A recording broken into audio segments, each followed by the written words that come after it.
குழந்தைகளுக்கு சத்து மாவு கொடுப்பது அவசியமா? இதை பற்றி கூறுகிறார் டாக்டர் பிரசன்ன கார்த்திக்.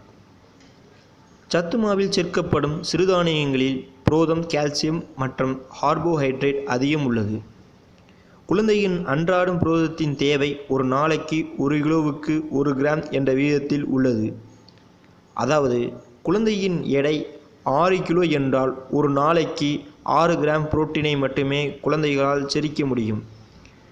சத்துமாவு, சிறுதானிய கூழ் போன்றவற்றில் குழந்தைகளுக்கு தேவையானதை விட அதிக புரதம் மற்றும் கார்போஹைட்ரேட் உள்ளது. தேவைக்கு அதிகமாக உள்ள சத்துக்களை குழந்தைகளால் செரிக்க முடியாது.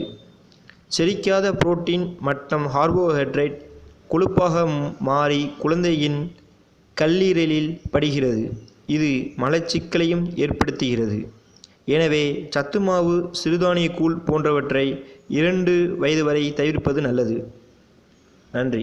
இந்த வீடியோ உங்களுக்கு பிடித்திருந்தால் சப்ஸ்கிரைப் பண்ணுங்கள்.